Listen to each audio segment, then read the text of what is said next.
Femininity. Femininity. Feminine. It seems like that trait or characteristic is getting lost in the West. Almost like it's belittled, cut down, made to seem like it's a characteristic or inherent trait that is valueless, when quite the opposite is true.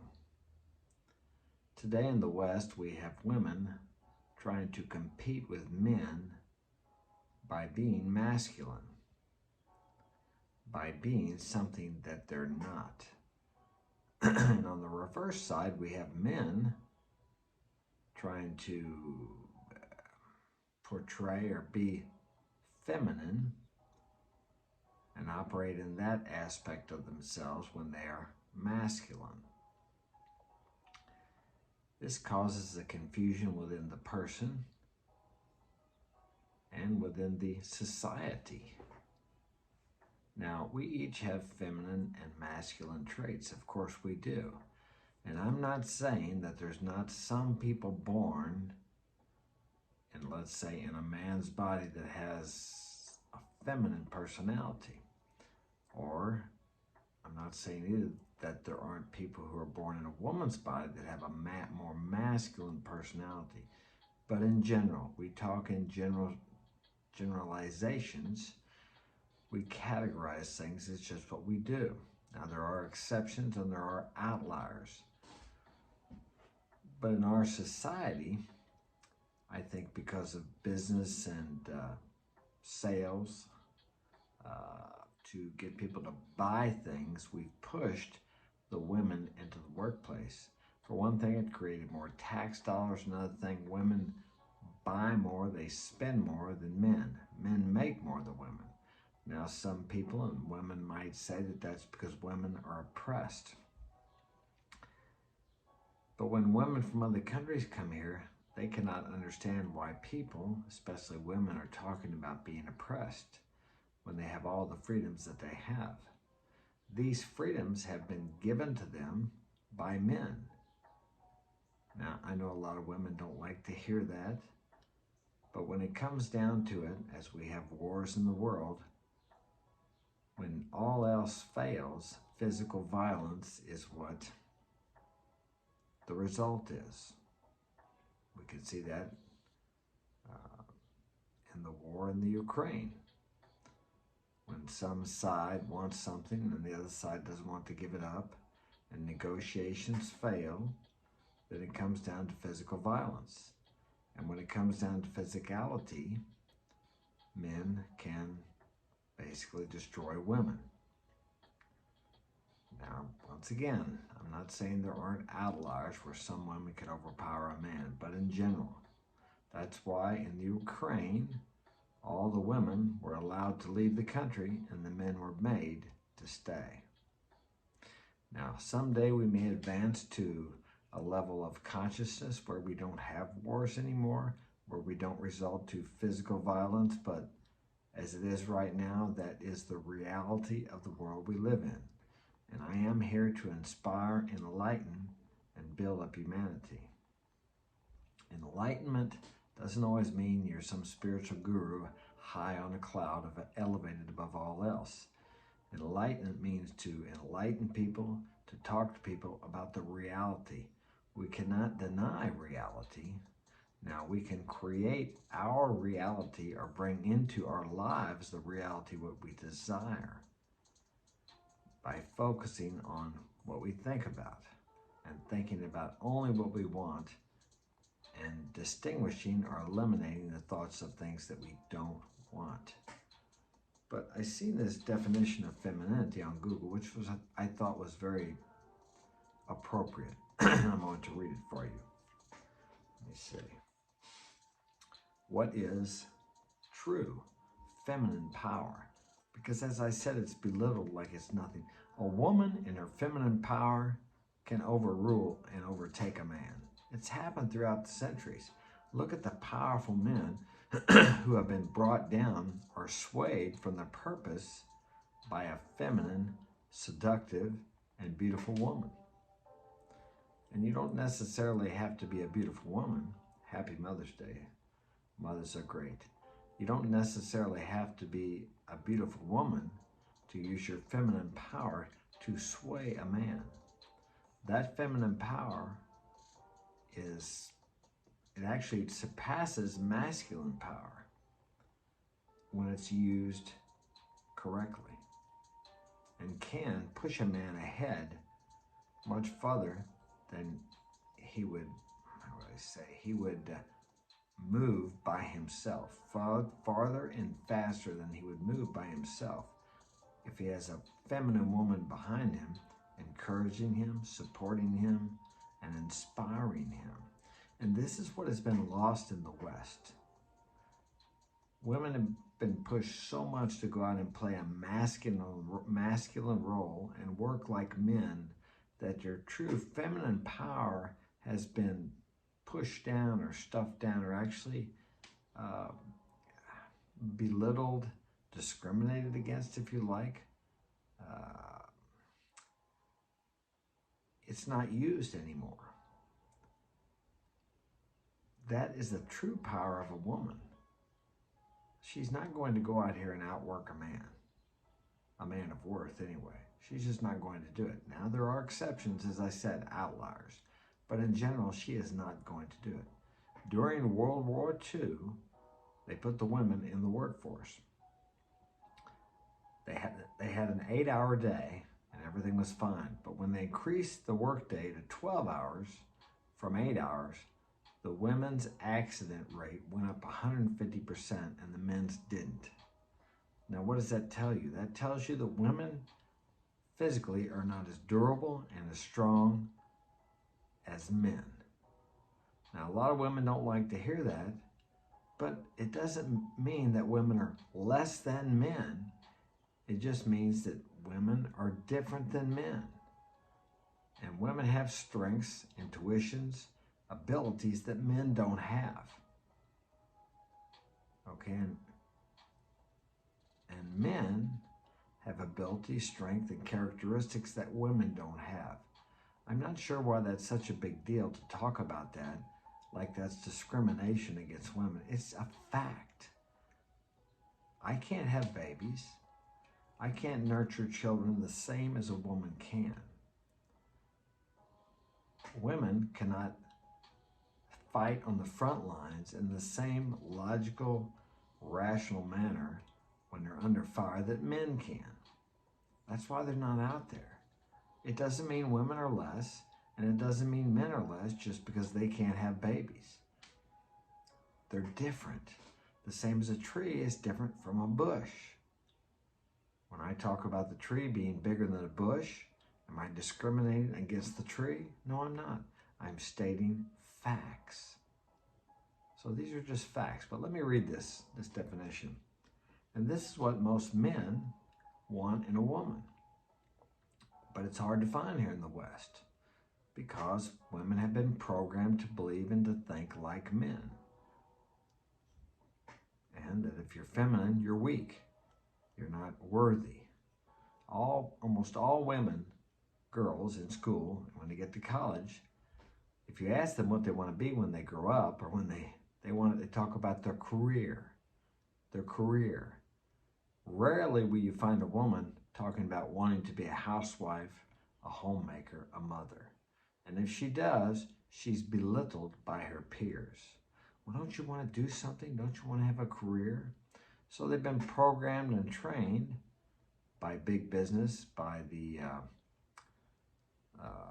part of the world that wants you to buy and to consume, to be like men, to make money like men. And if you're not doing that, then you're not as good as the other people out there. True feminine power. Feminine power is beautiful, graceful, nurturing, creative, and warm.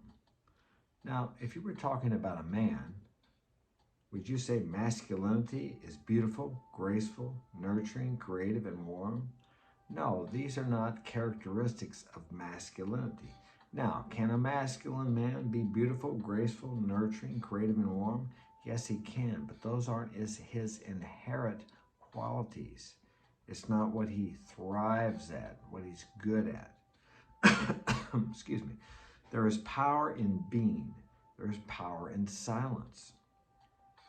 Few men want a woman who's out there yelling and screaming for her rights.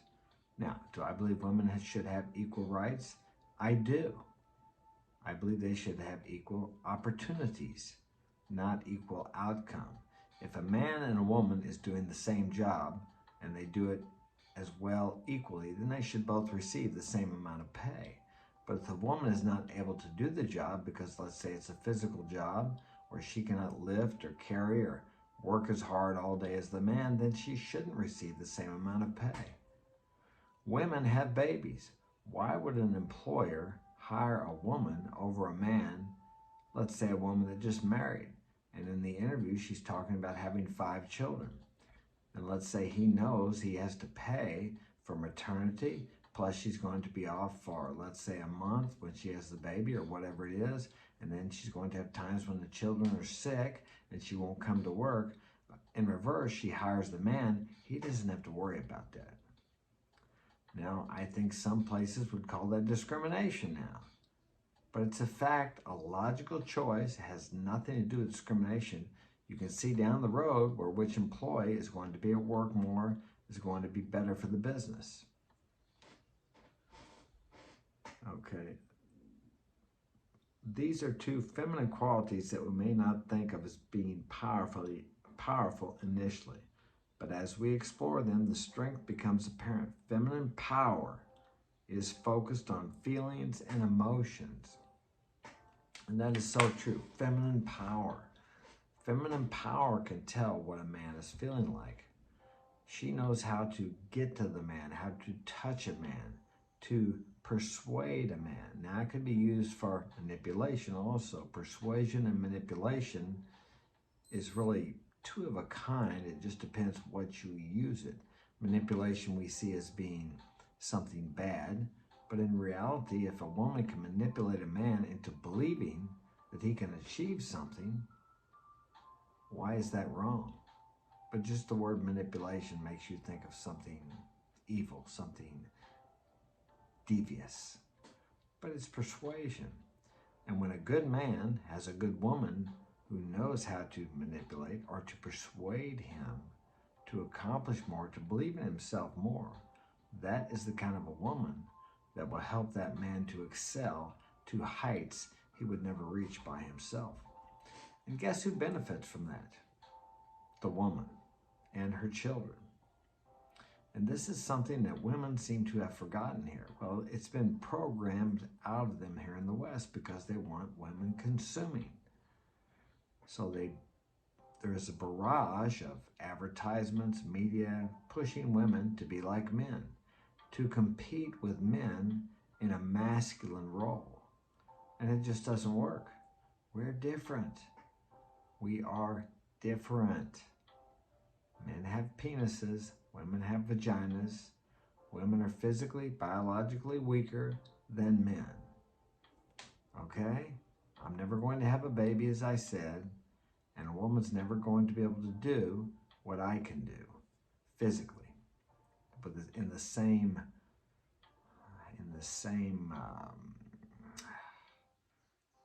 level. I'll say in the same level. Let's say that. Now, that's not to say that there's not women that can't do better than I can in some fields. I've seen very successful businesswomen, CEOs, that I wouldn't want to do what they're doing. That's just not my cup of tea. So as I said, there are outliers, there are exceptions, but in general, women flourish better in a feminine role. When they're in a masculine role, they're out of their genre, I think is the word people like to use now. But I know I could get a lot of flack for talking like that, but it's true. I don't care what the media says, what the big business that wants you to consume says. They want you out there working. The government wants you paying taxes. How many women say or believe they would like to be home with their children? Now let's take it back to who's responsible for this. Men. Men have allowed this to come to pass. Men have created situations to where women actually are praised for working, or actually required to work or pushed to work by buying more than they need. How many women I've heard say, I wish I could stay home with the kids. Well, guess what? You could stay home with the kids if you hadn't bought into the sales pitch that you need the big home, you need the Escalade, you need the 5-bedroom house, you need the ski boat, you need the jet ski and the four-wheeler and all these things to keep up with the Joneses. When I was growing up, 2-bedroom houses were very common. If you had a 3 or 4-bedroom house, you were a doctor, a lawyer, a dentist, something like that. But the general working population, the middle class, white collar family type, white blue collar, we had 2-bedroom, 2 kids. My brother and I shared a bedroom, 1 bathroom in the house. And this was normal. Now we have these giant houses, 2 beautiful $70,000, $80,000, even $100,000 vehicles in the driveway, playground in the back, taking their kids to daycare, etc., etc. And the women being out of their place. Everyone has a place. Why is it that women think, and men too, I think, are starting to believe that it's okay to have a child, and as soon as it's born, the woman, if she is working, she goes back to work, puts that child in daycare. Why do they think that that child's not going to feel a sense of abandonment? Now, you're not really abandoning your kids, and women and men know that, but that child does not know that. That child grows up feeling abandoned by the caretakers and is thus put into a situation, daycare, where the kid's being raised by a minimum wage daycare worker, or let's say maybe above minimum wage. You have no idea what the mindset or what of this daycare worker, which is usually a woman. Would you guys like to see men in daycare? I don't think so. Why is it that women are mostly in daycare? Because women are better nurturers, better mother-type provider for children than men are. Once again, you want to call that stereotyping or being prejudiced or sexist? No, it's just the way things are. It's a fact. Although we do have some feminine men growing up here. We need to get back to the roles of feminine and masculine, and more than that, we need to quit belittling femininity and praising masculinity in women like that is something better if they act masculine. But once again, this goes along with the agenda of consumerism. I mean, the world runs on money is an important thing in the world. It's vital. I like money just as much as anybody else. Would like to have more of it. Even people with billions of dollars want more of it because it gives you a certain sense of freedom, although money is just an energy. But femininity on this Mother's Day needs to be admired and praised more here in the U.S. I remember a day when a woman would give you her hand. Now they're taught to shake your hand like a man. Does that make me feel like she's equal to me in respects of physicality? No, it doesn't. All it shows me is she's a woman that's bought into the agenda that she needs to be masculine to be treated as an equal among men. Well, I think we're all equal in the eyes of God. But look what happens when we have the transgenders in the sports. A man transitioning to a woman. I think everyone realizes what happens there. The transitioning person destroys the field because she's biologically a man.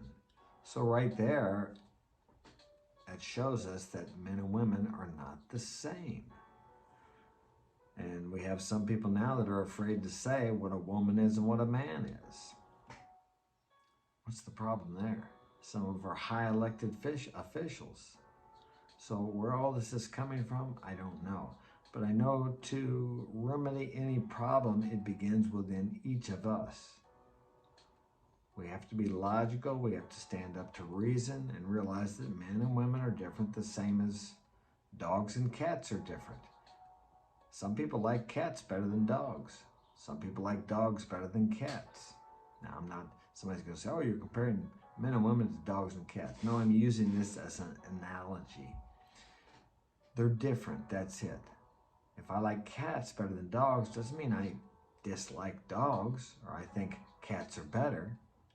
It's a preference. That's all it is. I prefer feminine women. I don't necessarily like a woman in her masculine role. I have dated women in their masculine role and they want to run the show. Okay, you may say, well, you don't like that because you want to run the show. I believe men should lead because when it gets down to it, when it comes down to it, if I lead her into a dangerous situation, unbeknownst to me until I get there, I'm not purposely doing it, I have the ability and the power to save her and to get her out of it. If she leads me into a dangerous situation, she does not have the ability to rescue me or save me. I have to do that myself because biologically she's not as strong as I am. That's just a fact. Even at my age of 63, I'm in better shape and stronger than most men in their 20s because I've taken care of myself. Now take a woman 63. How vulnerable is she? Okay, put me in a 63-year-old woman in a ring. Put me in a 20-year-old man in the ring who isn't a professional athlete, and I can show you that I will take care of him too. I mean, if he's about my weight. Now, if he's a big football player, he's probably going to whip me. Maybe I might be able to endure.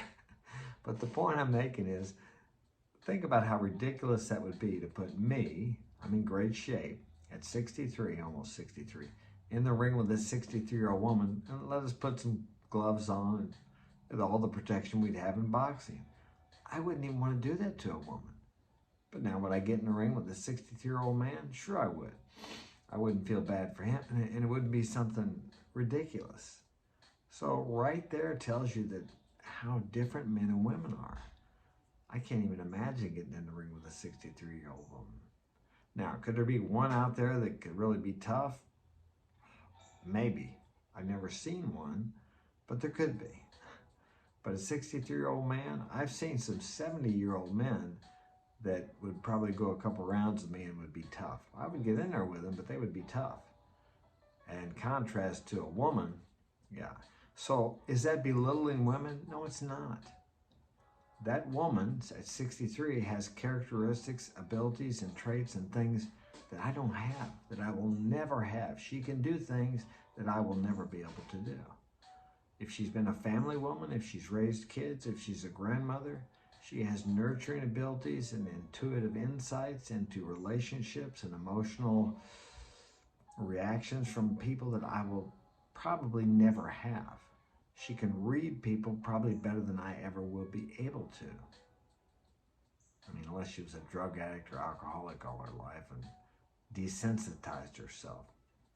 But if she was a good, loving, caring woman with a family and a social life, she's got some skills that are very valuable.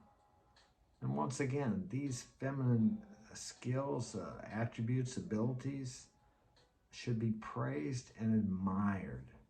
I love my grandma. My grandma stayed home. She took care of grandpa. He wasn't my real grandpa, he was my step-grandfather. But she made butter, she made ice cream, she cooked, she cleaned, and she stayed busy all day. And when we had the family meals, grandma would serve everyone.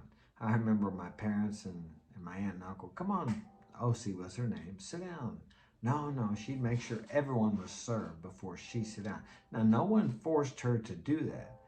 No more than no one forced my grandpa to go out and plow the fields, feed the hogs and the cattle, and work on the farm every day to take care of my grandmother, provide her with a house, provide her with everything she needed. Grandma had a sewing machine, she sewed, she made clothes, she took care of me during the summer and on the weekends when I was a kid. Now that's a woman. That's not to say that women who go out and work are not women either.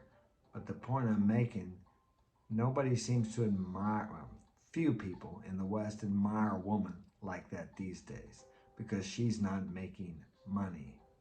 But my grandpa prospered much more with her supporting him than he would have probably by himself. When my grandpa passed away, he had quite a bit of money. He left money, and actually talks about that in the Bible. A good man leaves an inheritance to his children's children.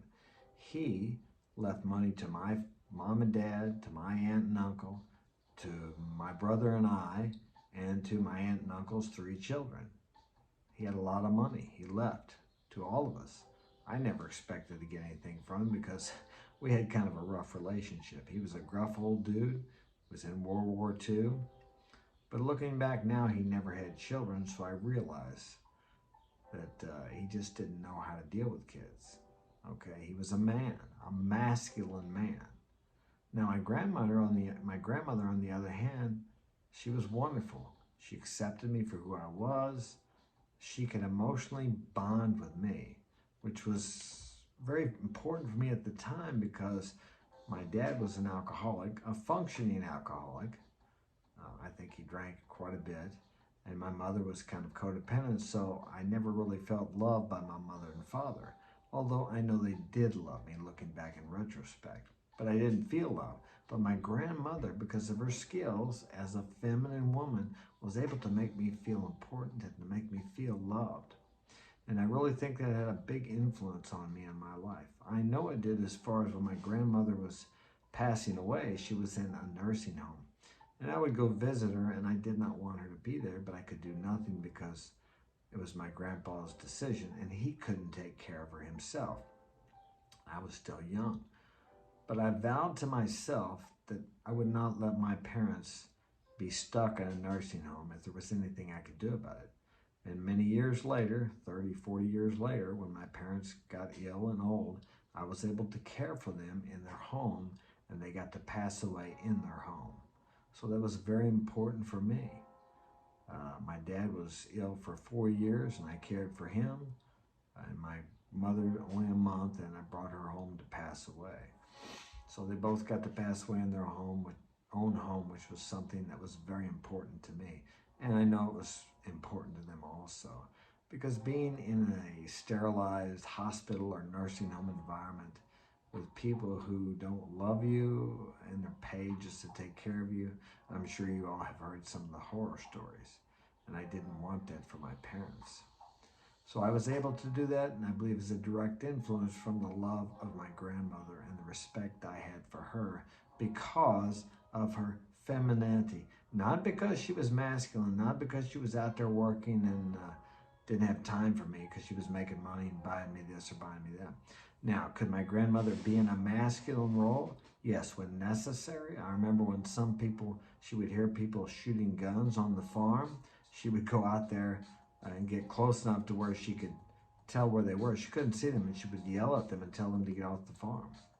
She could be defensive and defend if she needed to be, but that was not her main objective or her main role. She would step into that when Grandpa was gone and she felt like she needed to. So that's about all I got for today. Give you something to think about, the roles of a man and a woman in life. Each of us have our place. And when we are in our place, and you as a man need to be a masculine leader. If you want a traditional woman, then you need to be a traditional man. You need to be able to protect and provide. If you want her to stay home, then you need to provide for her because she has no money other than what you give her. And as a woman, you need to be cooperative enough to realize that by him doing this and you supporting him, it makes it better for you and your children. He can support you and your children better if he comes home and he doesn't have to handle you. How many women say, you can't handle me? I don't want to handle a woman. Every one of my women was able to stay home and take care of the kids. I provided and protected for her. And if you're a high-value man, as they call it nowadays, and you want a traditional woman, you need to be able to do that. So when you're taking her out, don't be worried about who's splitting the bill or who's paying this or who's paying. You pay.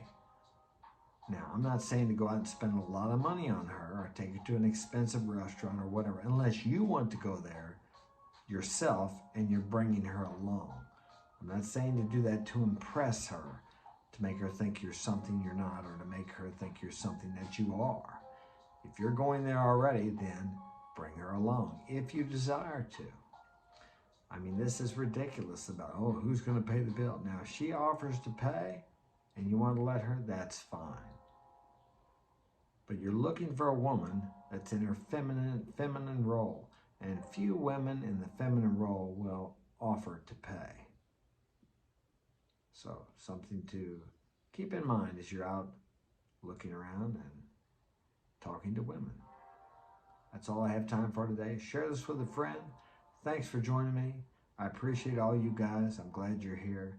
And leave a comment in the comment section. If there's something you would like me to share on, leave that in the comment section and I'll make a video on it. Thanks for being here. Take care. Have a wonderful day.